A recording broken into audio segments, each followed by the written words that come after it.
Hey guys, what's good? Triple J Boxing. Vasil Lomachenko, High Tech, The Matrix, Lomachenko, No Moschenko. He's back. Gets a stoppage win against George Ferocious Kambosos Jr. Now, this is how the way the fight played out is the way I thought it was going to happen. Now, I didn't know if there was going to be a knockout, but I knew he was going to outclass him if he was any bit of the same guy that he's always been, right? Unless he completely went old overnight, which I didn't see happening. You don't have that steep of a decline with the kind of skills that Lomachenko has, right? So the fight went as planned. I think the betting odds were pretty reflective in it as well. George Kambosos just didn't have the skill set. He's a tough guy. He's a athletic guy. He's strong, but he doesn't have that boxing skill like that Lomachenko has. That to be honest, not many people have that level of skill that Lomachenko has. And what I mean by that is like just the footwork and the movement of Lomachenko. It's something special. I feel like George Kambosos is more of a, I guess he moves kind of robotically. He's more stiff. He just has the basic boxing skills, and he relies on his physicality to win a fight. Whereas he's not as fluid as Lomachenko is. And I think the downfall of George Kambosos is really his footwork is not that great. He's not that quick on his feet, and yeah, he just don't have the fluid movement that other fighters has. And he was going up against one of the greatest movers, greatest footwork, greatest everything in Lomachenko, movement wise. So it was just too much of a discrepancy, and that's why I thought he was going to get outclassed, just because Lomachenko's footwork and his movement. But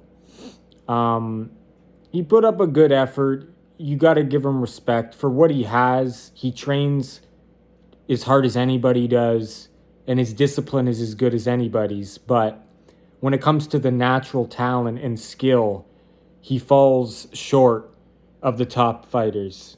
But like I said, if you have an off night or if something's wrong with you going into the fight with George Kambosos, he will be the guy to expose it for sure. He's good enough to expose it. The Tiafimo fight's an example of that he got the win. Whether that was 100% Tio, he says it wasn't. He went in with a health condition, but he will be the guy to expose you if you're not 100%. But yeah, the fight itself, it was a good fight. Lomachenko, he started off good. From what I remember, George Kambosos, he really, other than body shots, he really didn't do not much that I could really say would win him the rounds. He had success with body shots as well as Haney did. So I guess maybe he studied the tape with Haney, and you could say that's maybe a weakness of Lomachenko. But then, to be honest, it's not like Lomachenko gets hurt to the body. It's just he can be hit to the body cleanly, I guess you could say. Higher guard, I guess. But like I said, if you can't hurt him to the body, is it really that much of a weakness? I guess you're scoring. The thing is, the judges scored it enough that they gave Haney the win. So, you know what I mean? So I guess it's something that could be maybe worked on. But I wouldn't, to be honest, I think Lomachenko's style is perfect the way it is. I don't really think he should try to, like, he protects the body enough that he's not getting hurt. And to be honest, the body shots aren't enough to win a fight. If that's all you're landing is body shots, that's not enough to win a fight, especially if the guy's teeing off on you and landing cleanly, like he did against Kambosos, like he did against Devin Haney. And, you know, but yeah, other than body shots, George Kambosos really didn't have an answer to hit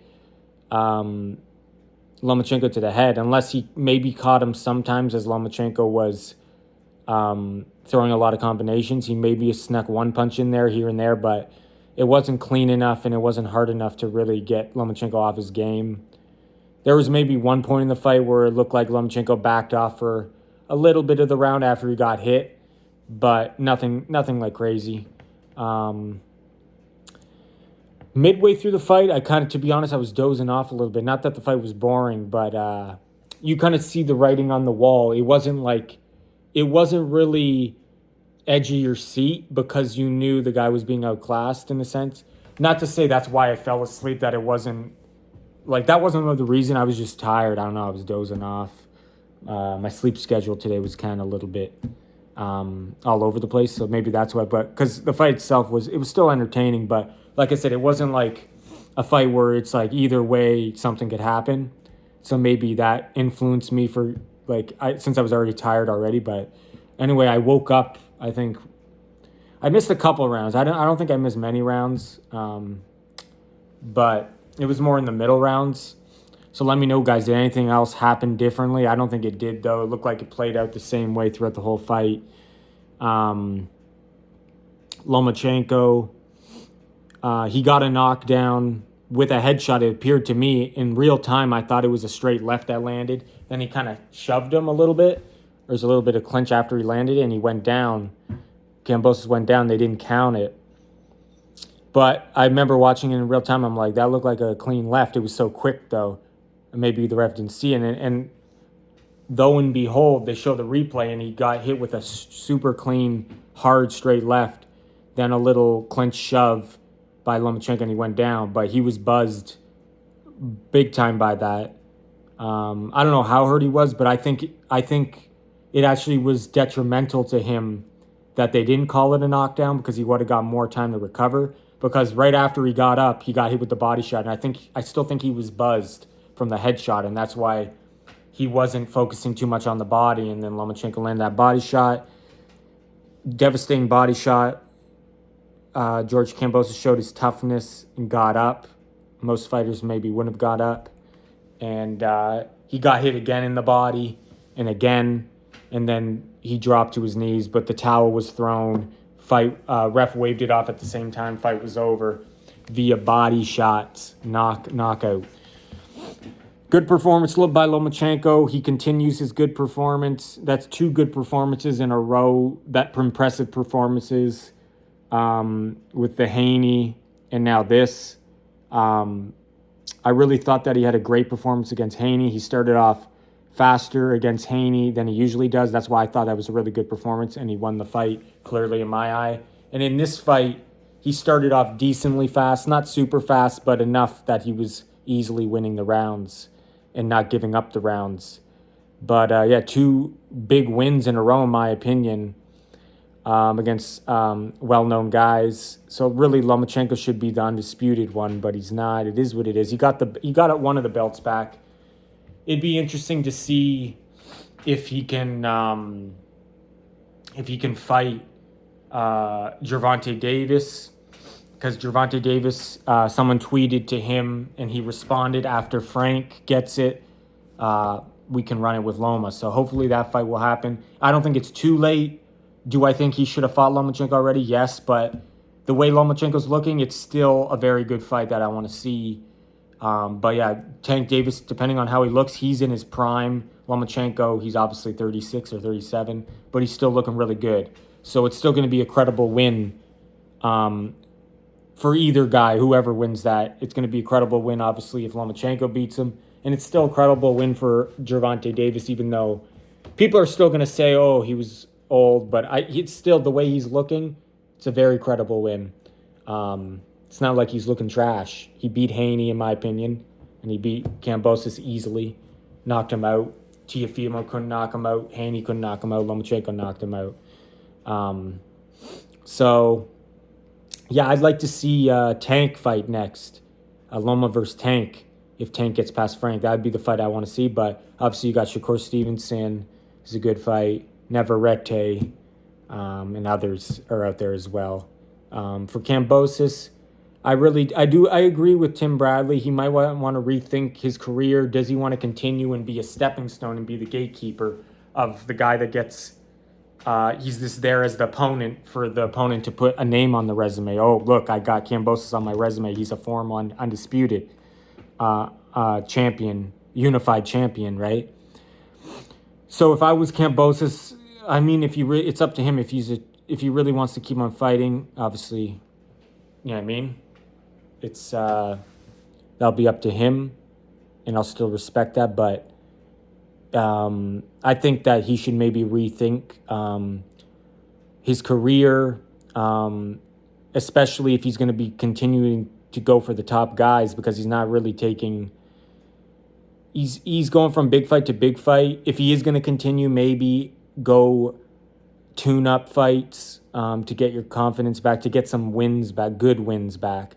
But I mean, do you really want to be a stepping stone for Shakur and Tank or others that are going to want to face you, right? To just get that name on the resume. You know, I just don't think he has the skills to compete at that level consistently. He did it once against Teofimo, and a lot of people call it a fluke. I don't call it a fluke because he got the win, guys. He still got the win. It's just he's not consistent. So it wasn't a fluke, but he's not consistent, and that's what makes good. That's what just I don't know how to say the word, differentiates. I'm not saying the word right. Deficiates? Yeah, I'm not saying the word right, but that's what separates, I'll use that word, separates the good fighters from the great fighters is consistency. Can you not just do it once, but do it many times over and over? So I'm not calling the Teofimo fight a fluke. He got the win. He showed that he was a champion, and he always will be a champion. But is he consistent? Will he go down as one of the best? No. Like at this point, unless he's still 30, unless he totally does something crazy. But like at this point, he will go down as a good fighter and a unified champion. But yeah, consistently, he hasn't been able to perform at that high level, the highest level. But yeah, for him, I would maybe invest my money good. Hopefully he did. And maybe he can retire, do train fighters, be a commentator. I could see him being a commentator. I think he already has been a commentator for fights before, if I'm not mistaken. He's been on the ringside commentating before, so I think that could be a venture. Maybe join like a Pro Box TV kind of thing. He's still 30. It's all up to him, guys. But if he is going to continue fighting, he has to go back to the drawing board and really rethink who's going to be fighting, because do you want to just be that guy that just keep on getting beaten by guys at the top just to make a name off you now, right? And taking punishment too, headshots. So anyway, guys, I think he'll always be a fighter and always will want to be involved with boxing. He has his own boxing gym, his own equipment, Ferocious Kambosos, and so he's got a brand, and he'll always want to be around boxing. But you don't have to be fighting professionally to be around boxing. There's other ventures he can do, right? Like I said, training, commentating, and other stuff as well, running his own gym. So he can still, because I feel like he's the kind of guy that will always want to be around boxing. But respect to him. He showed his toughness. Just the skill level, Lomachenko's too much. And like I said, in my opinion, Lomachenko's still the best at that division. He never lost. He beat Haney, a guy who was way bigger than him too. But yeah, for Lomachenko, I want to see him fight Tank next, and for Kambosos, take a rest and rethink things. And yeah, guys, overall, good performance by Lomachenko. Topped it off with the stoppage. That's what really cemented the performance. Went from a good performance to a great performance with the stoppage. Especially body shot stoppages are always really good. And because yeah, you're just not going to stop Kambosos with a headshot. He's too tough. Has too good of a chin. But respect to both guys. Good fight. And Lomachenko gets the IBF title. And we'll see where he goes to next. This is Triple J Boxing. Thanks for watching. Take care.